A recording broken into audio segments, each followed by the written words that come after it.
Good morning, gorgeous human being. It is good to see you. It's lovely to be here, and it's cold and blustery outside, and it dumps from the sky from time to time, so we're doing rocks. So we just got two little gorgeous wee rocks. This, of course, is a dodecahedron. And, you know, it's less than perfect. You can see that it's not completely perfectly shaped, but isn't it lovely and transparent? Being smoky quartz, as it is. Good morning, Jen. Beautiful, perfect little imperfect shape, just like us. Nothing is perfect and everything is exactly right the way it is. So there you go. Sparkly thing. Very fond of this. And something else fabulous. Look at this. I just adore this rock. I bought this rock, quartz, obviously, right? I went to a crystal show with no intention of buying anything. And I remember this day because I was really low. Back in the days when I didn't realise how low I was. But that day I knew I was low. I knew I was out of balance. Good morning, Linda. And I saw this and I think it was, God, I can't remember. It was only $35. Not a lot of money, but I had such a poverty mentality. I was feeling so poor. But this really called to me. And, you know, I spent the money. Anyway, it wasn't a lot of money, but it was a big deal in my head. And I'm very glad I did because it's gorgeous. It's like a cityscape, except for this wonderful bridge here. So this is Moraine quartz, and it, you know, the light reflects off it and it looks completely black. If you get the light through it, it's a very dark brown. It goes this colour when it's been exposed to radiation. And you can see there's a broken point there, which is lovely because you can see the light come through it. And this was a big point, right, that broke off. But look, you can see the inside. And I love that. It's like a cloud, you know, dark and light. And there's just nothing missing. And then underneath is this extra treasure. Do you see these? It's a bit hard. The light's not right. But see these shapes that are sort of diamond shaped? When you can see them properly, these shapes are the negative relief of calcite that this stone has grown upon, and then the calcite has been dissolved out by some acid solution. And so you can see all the shapes. And yeah, it's a bit better with the light on it there. G'day, Julian, lovely to see you. And so there was calcite here. And it's all, you know, there's holes in here, and that's where the calcite was. So you can see all the shapes where it wasn't. And it's fabulous. I just adore it. These tiny little... See that little crystal, I don't know, whatever you call it, like a little tree. It's glorious. So, and yeah, see, now you can see there's the calcite shape there, that sharp angle. It was there and it's dissolved out. So I really love this for lots of reasons. It's got all these shiny facets. It's got all this interesting stuff going on, and glorious. It's wonderful. So I'm very glad it put its hand up to be shared with you today. Today, it's kind of, the thought came out of whatever it was we were talking about yesterday, which of course is another lifetime.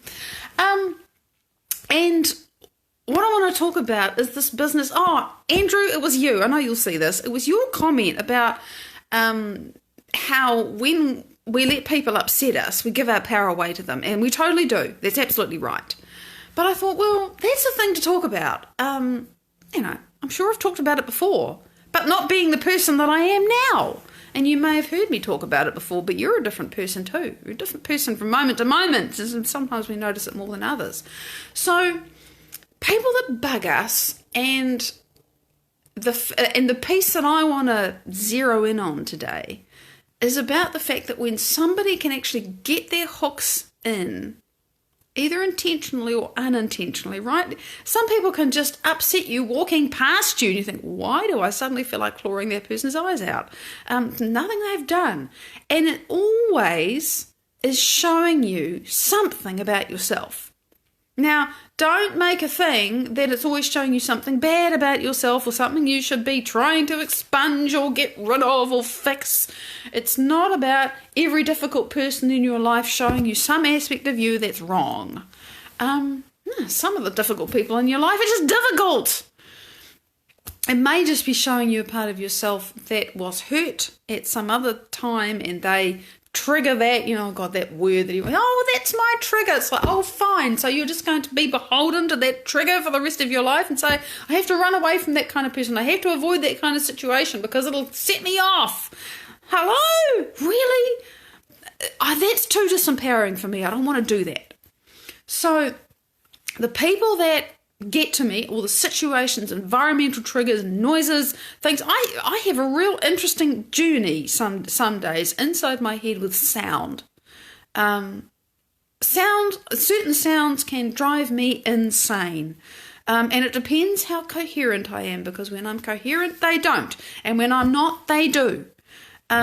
And I was a musician. I played in an orchestra for many years. And so a conductor, you pay attention to the conductor and you move in line to the conductor. So if I'm looking at a screen and there's something flashing and blinking on the screen, it drives me insane. Because my body wants to move when it sees something moving in my peripheral vision, because it's what you do. So I have all this neurological hardware about sitting in an orchestra pit and other things that make my brain think there's a conductor there, I have to follow them, can drive me absolutely insane. It's nothing to do with the external circumstance. It's to do with what the architecture and the hardware and the programs that are running in my brain automatically. You don't just stop being an orchestral musician because you quit playing the violin, which is exactly what I did. Long time ago now. I could probably still pick it up and punch out a tune, but I'd have to remember how. Haven't dusted off those synaptic connections for a long time. So, we have hardware in our brains, and things make the hardware run the program that the hardware represents. And people can make those hardware things go off as well. People can make those programs run. And if it's a painful program, you just want to stay the hell away from it, or you want them, shoot them to the moon with something, make it go away. But here's the thing. Remember, basic neuroscience.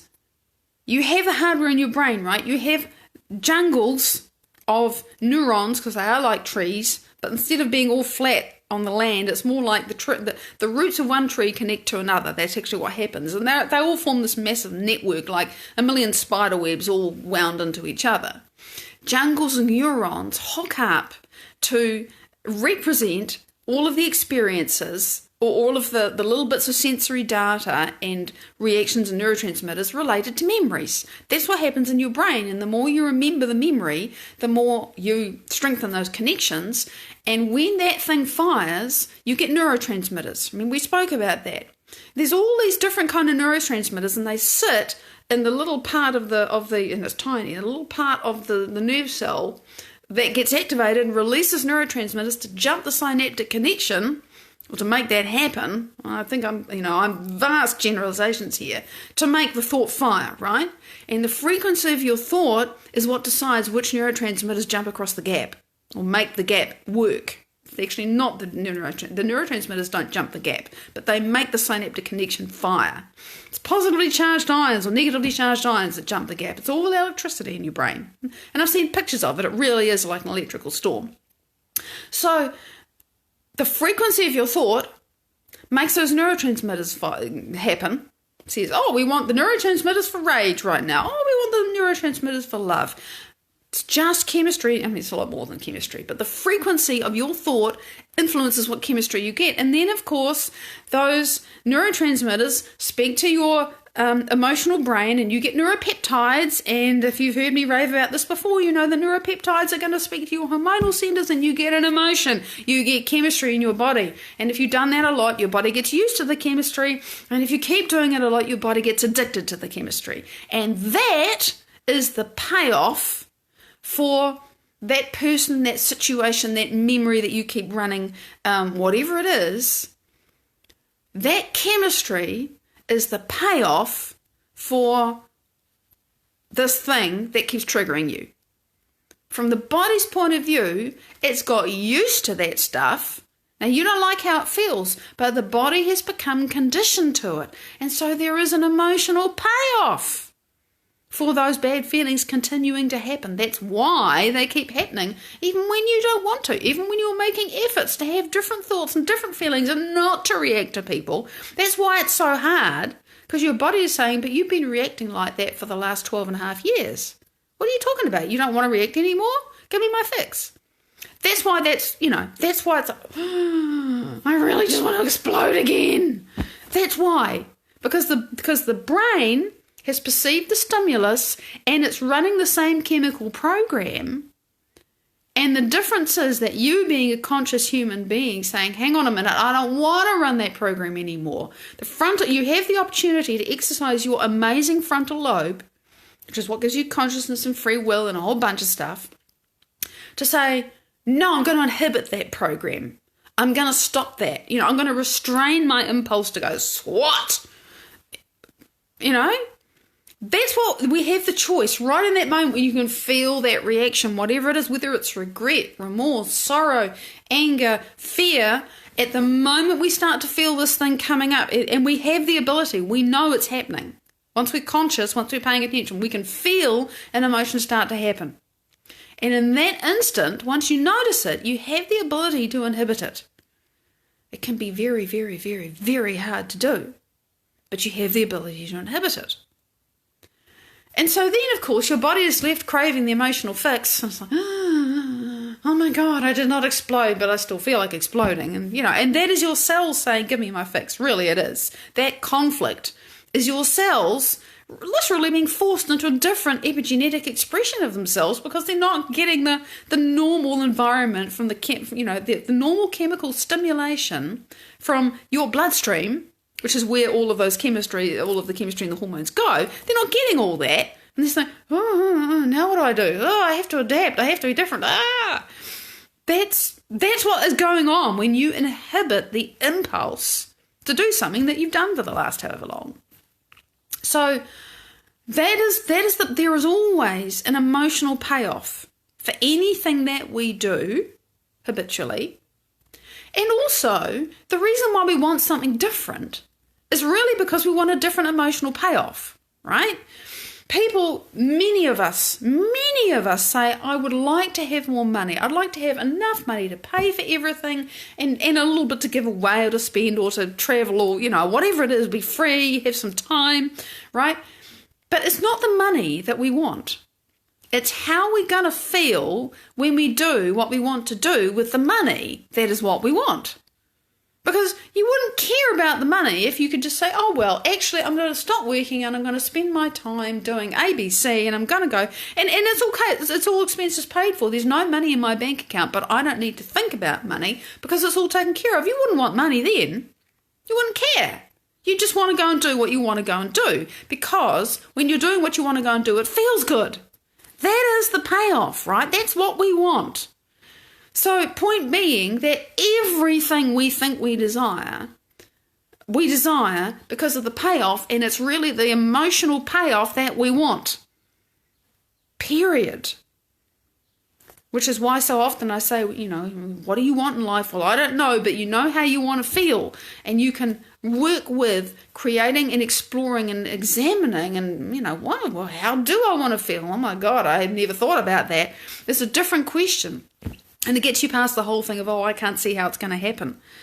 But of course, you have to push against the fact that you're used to feeling differently. You're used to the emotional payoff of your habitual thinking and feeling and behaving for the last however long, and now you're starting to move into something else, right? And then the people and circumstances are still there that you have given your power away to in this program, and surrendering to that program in your brain and your body, you do give your power away.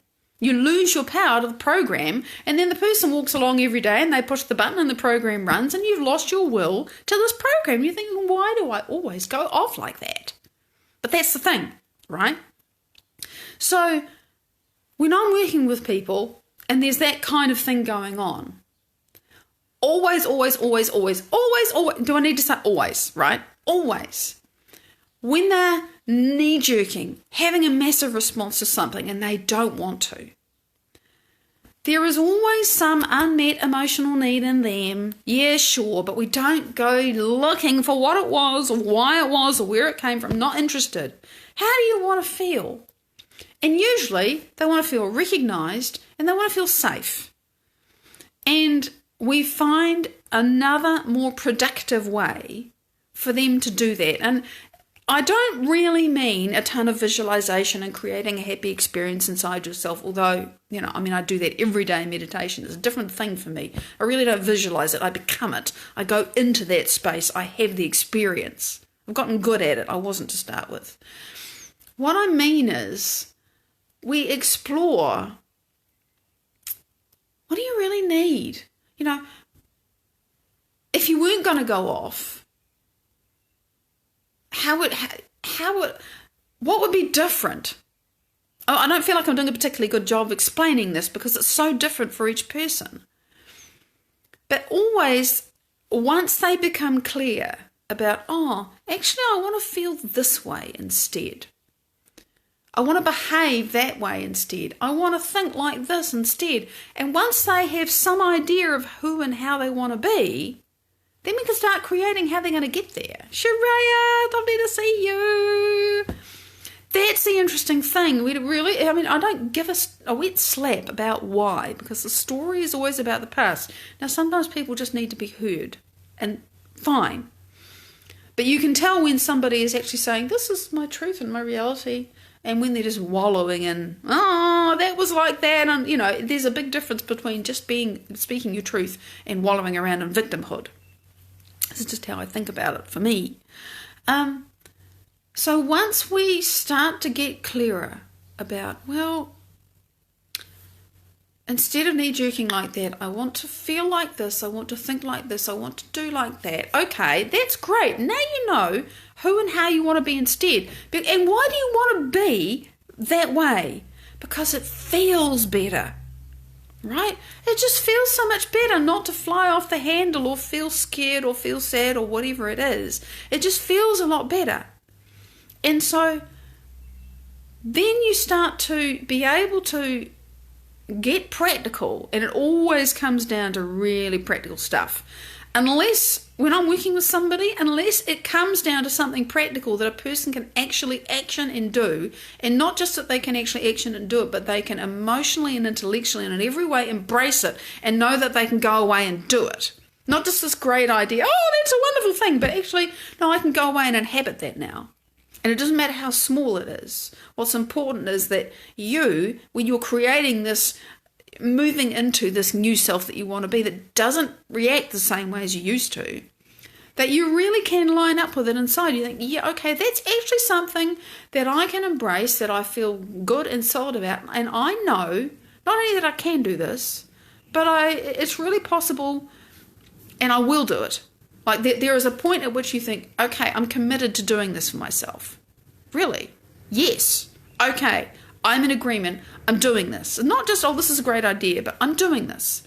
And sometimes the changes that you want to make in yourself, you think, oh my God, the only piece that I can really agree to do is so small. It's not enough. But we miss the point. When you say, it's this tiny, there's this massive reaction, and all I can bring myself to agree to do is this one tiny thing. But the one tiny thing isn't what's important. It really isn't. It really doesn't matter what you think you are or are not changing in any one moment about the thing that you want to change. What is important is that you created a new version of yourself and actually got into agreement with some aspect of it. You really made the shift internally. I can inhabit this and I'm going to. I'm doing it now. I'm not going back. And it's the awareness, I'm going to flip-flop. But I can line up with this aspect of who I am. I really know I want to do and be this. I know I'm going to fail. I'm not setting myself up to fail by saying I'm just going to do this and I'm never going to go back. No, we're all going to screw up. We're all going to fall short of the mark of who we want to be as we're creating ourselves. But I hope this is clear. There's a level of agreement in you that is like, I'm doing this. I am doing this. I know I'm going to screw up, but that's not going to stop me from continuing to desire and choose very deeply to inhabit this new self. Because I know how it feels. I know what I'm doing. I know how I think. And it feels good. And that's the new payoff that you want. You've got to change the payoff, right? The old payoff is familiar. You know how to do it. It's hardwired in your brain. Your body's adapted to the chemistry. To change to something new that feels better, you really got to be very clear about that and then have very practical implementable things on a day-to-day, moment-to-moment basis that you can do that make it real for you, that make it, translate it into now. Concept has to become practice, has to become application. And to do that, that's the piece that I'm good at, is taking this grand idea of being another person and actually saying, well, could you do it this way? Nah, but I like that part. Okay, if we expand that, what is it you like? And what can you actually do? And there always comes a point where I say, okay, can you actually do that? Can you feel good about that? Does this feel like something you can do and be, does it sit well with you? Can you hold this in yourself? Yeah, okay, I can do this. I can embody this. Because if there's a part of you that's saying, oh, no, I can't do this. This is too hard. It's not that it's too hard. It's just, no, there's too much of a gap between where I am and this thing that I desire to be. And many people fall into this gap because they think, I need to elevate, I need to be whatever. And the gap is too big and they just collapse back into themselves and say, well, that didn't work, I can't do it. No, you just fell into a gap. It was too big. We've got to shrink the gap. So you've got to work out what the new payoff is that you want and then find a very doable, emotionally, intellectually, chemically, in every way, neurologically, how you think, feel and do and be and everything, you got to know that you want to move into enough to be able to actually do it. It's got to be doable. And within a few days, you'll have inhabited that and you'll be ready to do the next thing. That is how change works for me. And it's surprisingly rapid. When you get good at it, you see a thing, you realise, oh, I don't want to be like that. How do I want to be? What's a piece of that I can actually embody and inhabit now? Okay, let me practice that. Let me meditate on that. Let me become that more. And then it's quite rapid. It really is. It's taken me many years to develop a skill. It doesn't have to take you that long. You can learn. Okay, I'm out of time, beautiful being. It is great to share with you. Every day it's great to share with you. Big love. I'll see you tomorrow. Bye-bye.